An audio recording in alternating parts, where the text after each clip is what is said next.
Welcome into the Lucas and Lucas podcast alongside Lucas Frankel. As always, I'm Mike Lucas. We come to you on a Friday afternoon, June 11th, and the Nets are dead.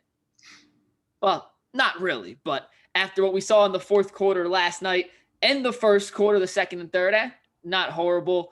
The Nets up 2-0 in the series, come out flat in game 3, come all the way back, and then Bruce Brown decided what can't Brown do for you late in the game, as the Nets fall to Milwaukee 86-83, and the Bucks regain life in the Eastern Conference semifinals. Frank, I called you immediately after the game. I wanted to rant. You said, shut up. We'll talk about it on the podcast tomorrow. You were too angry to discuss it at the time. So 12 hours later, how do you feel? I feel like we just completely blew a chance to take a 3-0 series lead. The Bucks, I mean, if you had told me before the game the Bucks would have scored 86 points and the Nets would have lost, I would have looked at you like you had 8 heads. How do the Nets lose when they give up 86 points? If they have a defensive effort like that, where they give up 86 points and they lose, that can't happen. And listen, I know that a bunch of Nets were absolutely abysmal. And as much as everyone wants to talk about how bad Bruce Brown was down the stretch, the worst player in the game was Joe Harris. And it is not close. 1 of 11 from the field, 1 for 7 from 3, had just 3 points, was a team worst, minus 11 in the plus-minus department, if you're in that kind of stuff. He was a complete no-show. Everyone talks about how the Nets, Joe Harris, all the attention that Kyrie gets, all the attention that Durant gets. The beneficiary of all that's supposed to be Joe Harris, and he just forgot there was a basketball game going on. He had an easy mid-range jumper in the last minute that would have sealed the game for the Nets, and he missed it. He was missing shots left and right.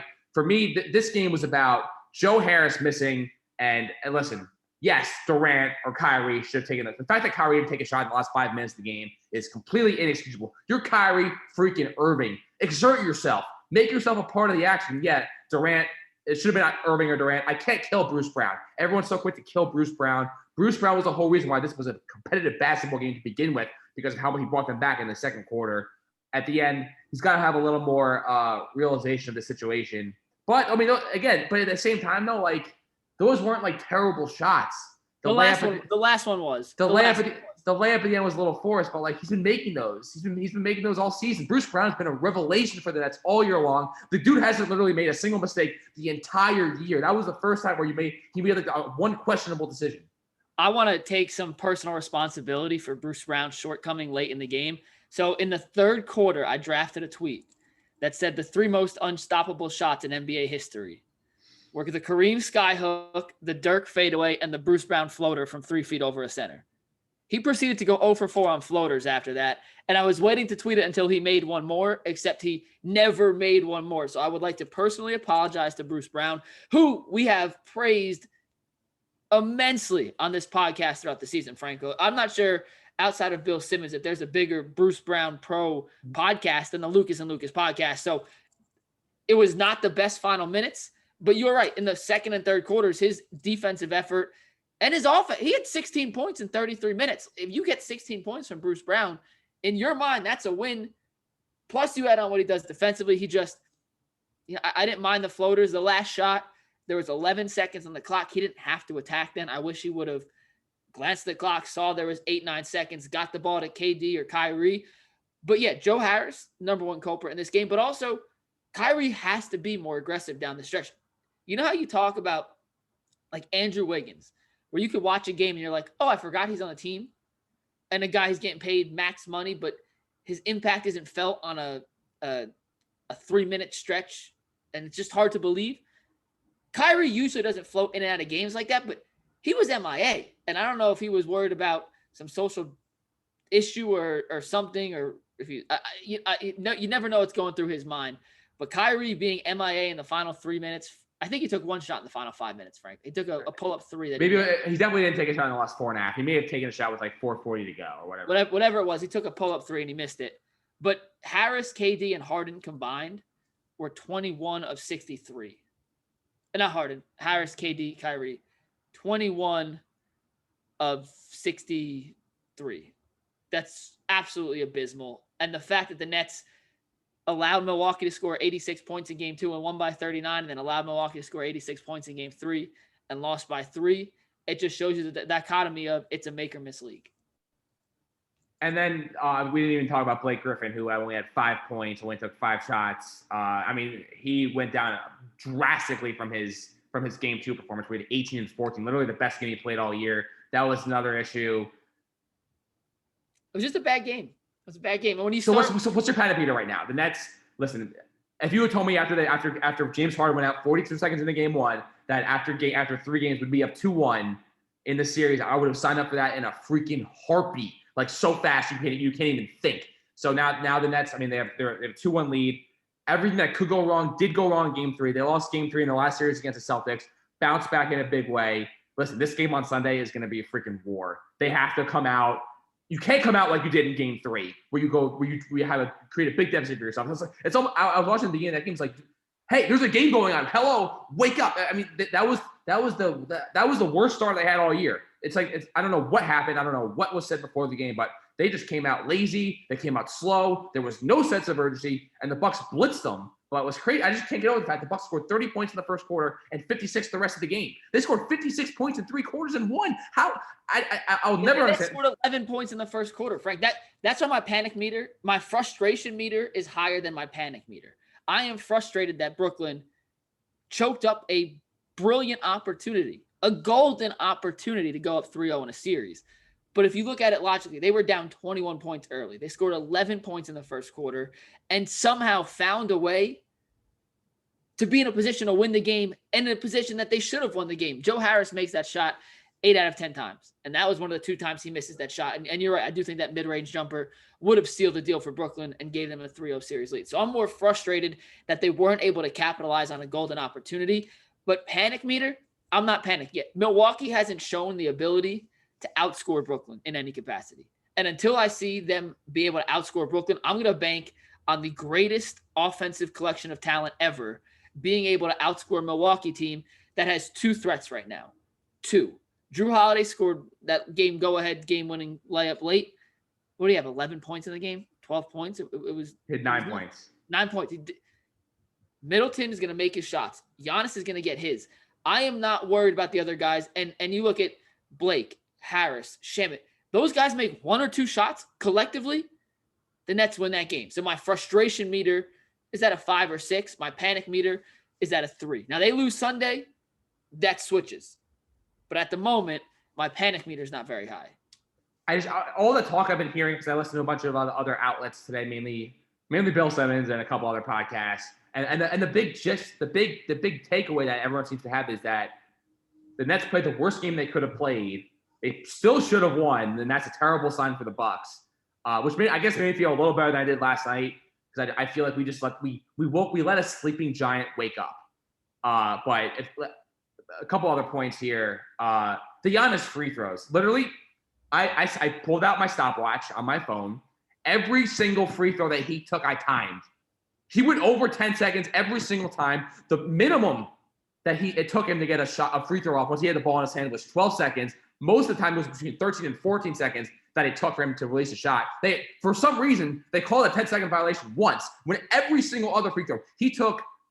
I just want to make sure I'm saying the right number here. He took 9 free throws. So on all 9, he went over the 10 seconds that you're allowed to have once the ball's in your hands. And they called it one time. It's like, where's the consistency? If here's what the Nets should do in game 4. They should have a clock on their sideline every time Giannis shoots free throws, so he can see it.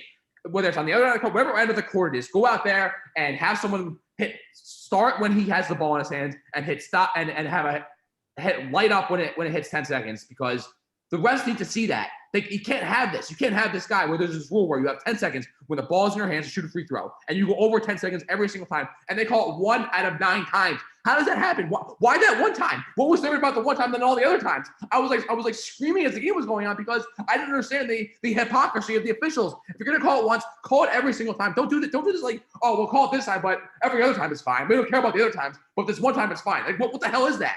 I can't stand officiating the NBA, because you can call Giannis on a 10-second every time. You can call a lane violation on literally all 5 players on a free throw every time. And they just decide when and when not to call it. There's no consistency with it. I don't like the call against Giannis, even if it is real. Like, if he takes 11 seconds to shoot a free throw, I don't think that's. But there's a rule. The rule is 10 seconds. But also, Frank, the rule is also you can't cross the line until the ball hits the rim. Watch any basketball game. Watch all 5 players on the free throw step into the lane before the ball hits the rim. Watch LeBron, I guess next year you have to watch LeBron, shoot a free throw, and he's a step and a half in the lane while the ball is still midway. Rule, like, yes, it's a rule, but either call it or don't. And for them to call it, what's 1 out of 9? 12%, 18%, whatever the percentage is.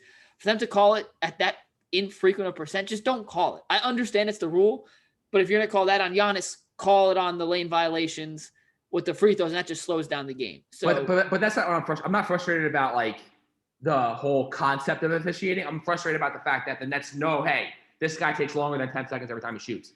We have to make the officials know this, and we have to hammer it home. And if game 5 on Tuesday night, if every single fan better have a freaking clock in front of them, and they better be screaming and counting every time he shoots, because you have to make it as blatantly obvious as possible to the officials and to Giannis that you have 10 seconds to shoot a free throw. And if you go a millisecond over 10 seconds, guess what? We're calling a violation. And then that's to hammer that home. They need to capitalize on this, because if the refs did their job last night and made the calls they should have made, and that's what win that game, regardless of what else happens, because Giannis made 4 free throws, the Bucks won by 3, and that's the difference in the game right there. In the grand scheme of things, obviously, like there's a whole bunch of other things happen, but like you have to exploit them for it. This is so obvious, it's so blatant. You have to make it so that the officials call the play. Like, what are we doing? It's so obvious. It's going 12 and 13 and 14 seconds every single time. Call the violation. Make it obvious. Don't stand for it. Make it one of those things that you have no tolerance for. It's so easy. I just don't get as frustrated that as you, because it's just, like I said, if they're going to call that, they have to call lane violations. No, they don't, because no other player does it. Giannis takes the longest. He's like 8 dribbles, like 3 deep breaths. Listen, I agree, but I'm just saying the NBA has certain rules that they do and don't call, and I hate the fact that you just never know. Because you're right, Giannis does go longer than 10 seconds multiple times a game, and just either call it or don't. But establish it on his first free throw. If he's going over, call it the whole game. Don't call it 1 out of 9 times. That's more my frustration, the inconsistency of it. All right, so the Nets, listen, if James Harden plays in that game, I don't think there's any shadow of a doubt, because Harden's in there when Bruce Brown is not. And the Nets, Harden would have been the difference in that game. I honestly, I'd be surprised if Harden plays before game 6. I think the Nets have to take every single precaution, because if he has another setback, he is done for the playoffs, and he is not coming back. So the Nets, they cannot screw around with James Harden. And listen, I'm not a doctor. I don't know the situation with James Harden. They're calling it tightness. They haven't heard the word strain. I don't know the severity of it.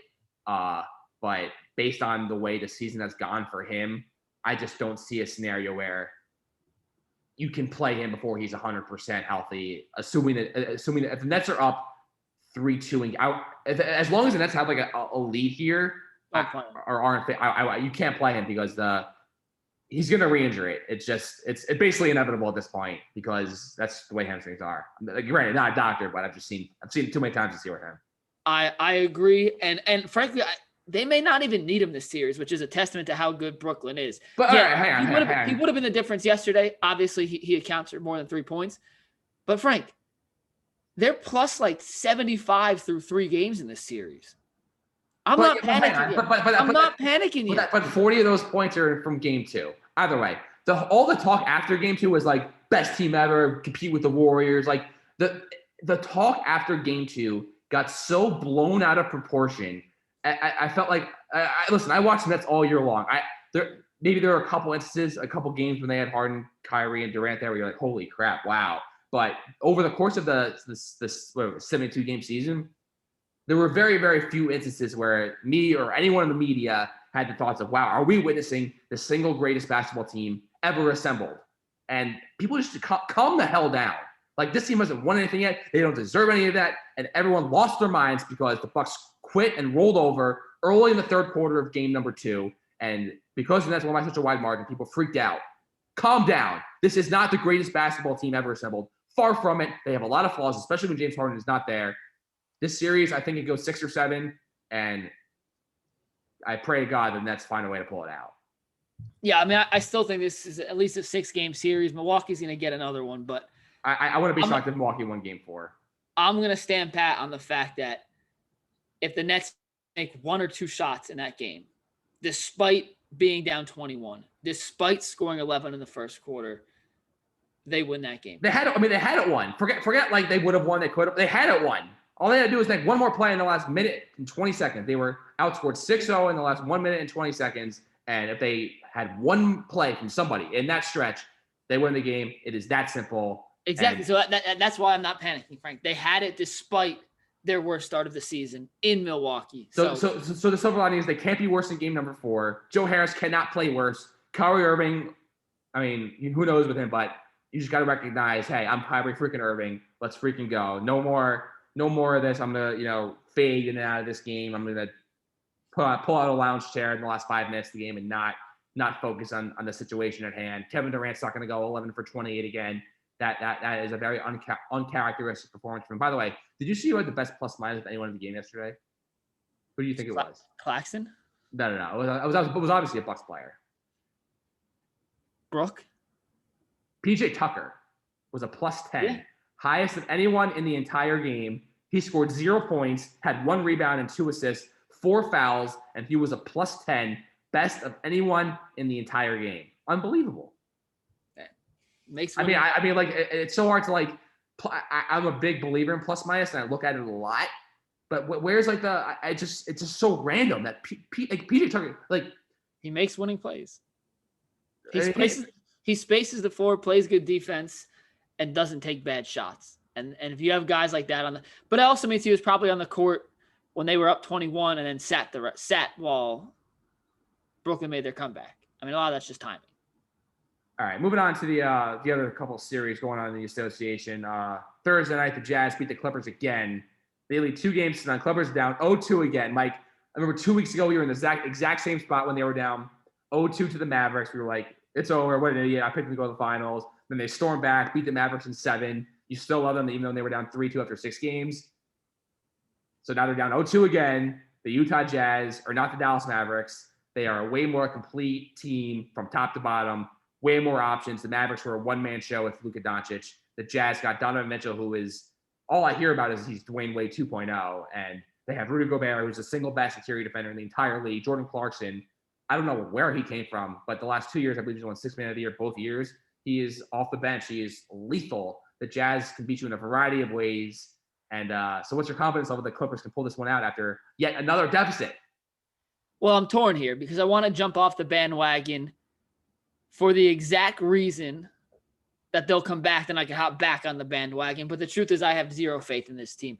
Outside of Kawhi Leonard, I don't trust anyone on this Clippers roster and or coaching staff to make a meaningful adjustment in a postseason series. Playoff P, way off P, pandemic P. I love the pandemic P stuff. It's hilarious. This is watching him play and him miss and then calling him pandemic P is hilarious. I catch such joy out of it. He's gone up and down. He has played brilliant at times in this postseason, and then he goes MIA, and it's almost an inexcusable switch. So he's the X factor. When he plays well, the Clippers can beat just about anybody. When he's getting outscored and torched by Donovan Mitchell, the Jazz are going to win. So my question is, do I feel confident betting on playoff P to stay as playoff P and not turn into pandemic P for the next 5 games? The answer is no. I don't, and I think Utah started the season extremely hot. We all overrated them. They came back to earth a little bit. We all underrated them. And we're headed for a Phoenix-Utah Western Conference Finals, which seemed impossible before the season, but they've been the 2 best teams in the Western Conference throughout a 72-game sample. And both these teams, Frank, are really freaking good. Like really, really, really, really, really good. And if those 2 match up in the Western Conference Finals as basketball fans, I think we're in for a treat because they both have guys who can score in a variety of ways. They both have capable big men. They both have very good point guards. Chris Paul obviously better than Mike Conley, but that's what I'm hoping for as a basketball fan. So I'm off the Clippers bandwagon again. Goodbye, Kawhi Leonard. Goodbye, Pandemic P. Goodbye, Ivanka Zubac. Goodbye, Ty Lue. Goodbye, Los Angeles and Steve Ballmer. Go to Microsoft 2.0. I don't care. I want Utah Phoenix in the Western Conference Finals, and I will not sleep until I get that. So you think that the Jazz have this? You think the series is over? Sweep. You're calling a sweep right now? You Sweep. kidding me? You honestly believe that? I'm trying to speak into existence that I got back on the Clippers bandwagon later. So yes, get the brooms out, get the vacuums. Rudy Gobert, Donovan Mitchell will sweep Kawhi Leonard out the playoffs. Pandemic P gets traded this offseason, and the Clippers look completely different in 2022. And what team is Kawhi Leonard on next year? The Miami Heat.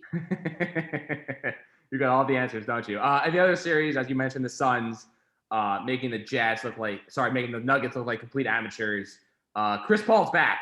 I mean, apparently his shoulder was about halfway off from falling off, but somehow it's magically back in place, and he is back to being the MVP caliber player that he was looking like towards the end of the regular season in the first game against the Lakers. But man, Chris Paul's back. And I think the biggest thing that this series against the Nuggets shows is that as great as Jokic was, the only reason why he won MVP is because when push came to shove, he was the most durable one left out of everyone. He played the most games, and that's why he won. Because in my book, here are the more valuable players in the NBA, and I don't really think that this is disputable at all. Steph Curry is more valuable. Joel Embiid is more valuable. James Harden is more valuable. Heck, freaking Giannis is more valuable. Those four guys, without even thinking, and obviously a healthy LeBron, if he never got hurt, he would have ran away with the MVP. That's because you saw what happened with the Lakers when he wasn't there. And Luka. And take Luka off the Mavs, and they're right. I mean, Luka, Jokic, who's more valuable? I mean, I think Luka's in the grand scheme of things is a more talented player, but they're pretty close in terms of value wise. I think that's more of a debate than Curry, Harden, Embiid, Giannis, as LeBron, as like the guys. I don't know. Your Harden takes getting a big knock as the Nets without him are still blowing. Stop it. Listen, the Nets with James Harden, as we've said before, they won over 80% of their games when he plays. It's unbelievable. And if he plays last night, the Nets roll the Bucks. They win by double digits, easy. This whole the Nets without Harden thing, the Nets need James Harden. If the Nets are going to win a championship this year, they need James Harden. He is that important. Everyone is losing their minds because the Nets won by 39 points in game 2. Get over it. The Bucks quit. That wasn't the case of the Nets just having this just perfection game. The Bucks quit in that game. Don't make us believe the Nets are 39 points better than the Bucks every single time out, because that couldn't be further from the truth. It is out of line to say that the Nets are because of what happened in game 2, they're that much better than the Bucks. That just get over it, because it's not the truth. And I'm so sick and tired of everyone saying that. That's all. Last series, Sixers Hawks. Love it. I don't see how the Sixers lose the series. Everyone's all hyped on Trae Young and the Hawks and whatnot. The Sixers are, if Joel Embiid is healthy and he continues to play the way he's been playing in games 1 and 2 as he does the rest of the series, the Sixers will win minimum 6 games. And I have zero qualms or concerns about the Sixers' ability to win this series. Zero. Well, you just said it.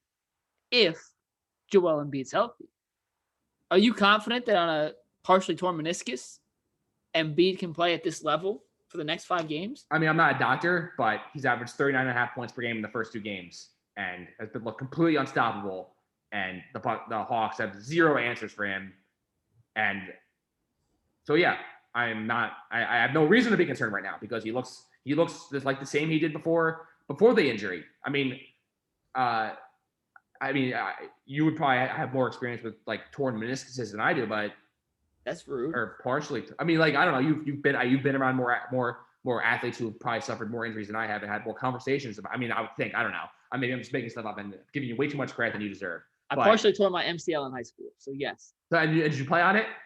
No, I was in a wheelchair for a week. Oh, because you're a wimp. Wow. Yeah, it's true. Actually, the doctor was like, "You want crutches?" I was like, "No, I want a wheelchair," because I got to leave class 10 minutes early. So me and my friends could go wheels to the hall. Wow. Okay. It was it was before basketball. So I was fine for that. I had to wear a brace, but I was fine. So it's NBA. So NBA, I think is going to be fine. Obviously, I don't know what the chance of re-injury is, but I'm not really concerned about his health in this series. My take on this series is, regardless of how long or who wins, it's fun basketball. And the stylistic differences between Atlanta and Philadelphia could not be more drastic. And that's what makes it so visually appealing to me, a basketball fan, and to basketball fans everywhere. Trae Young has found the perfect niche of when to pass and score. And when Philadelphia covers him one-on-one, he's taking his guy off the dribble and pulling up from 30 feet. When they double, he's finding the open guy. The issue is Danilo Gallinari can't defend Joel Embiid. And guess what? No one in the NBA can defend Joel Embiid.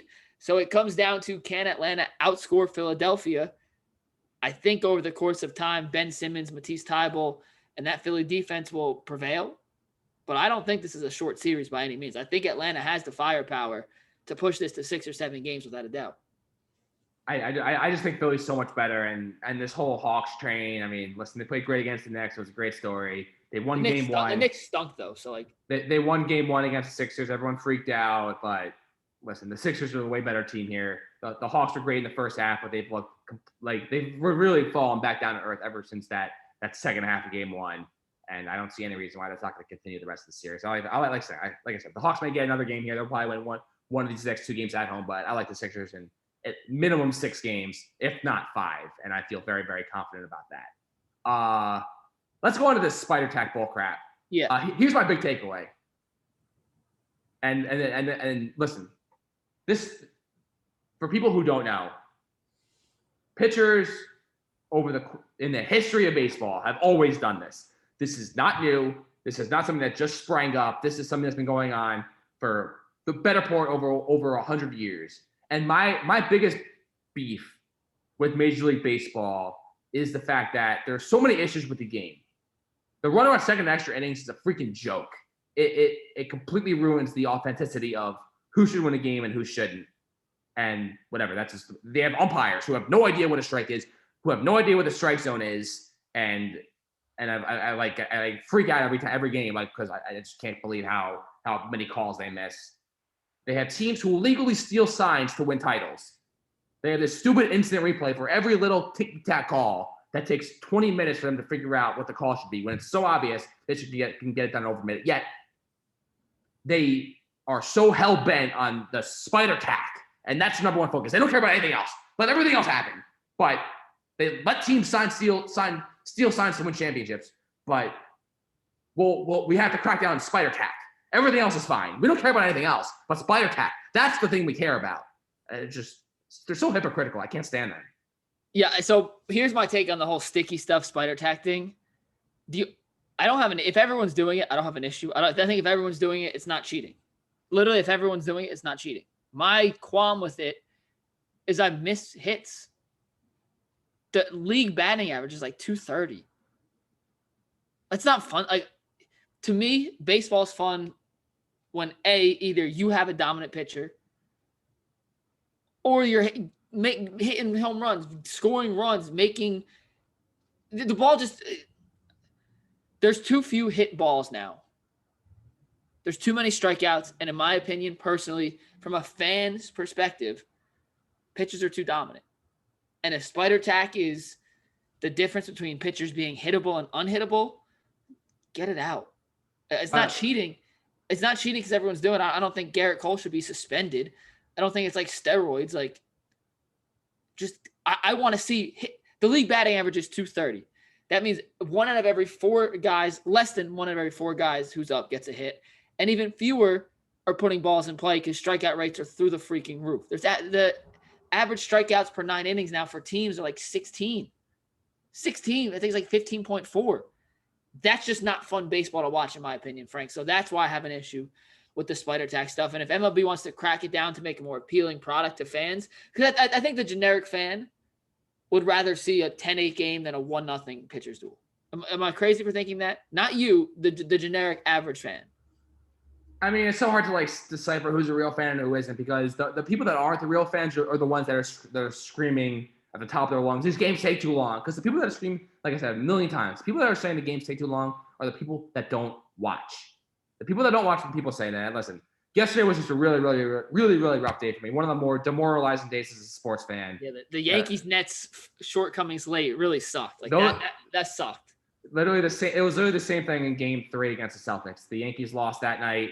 The Nets lost that game, and it really feels like in the moment that the world is coming to an end.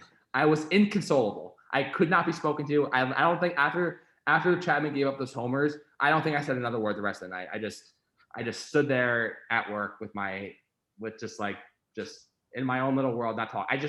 It it's the worst.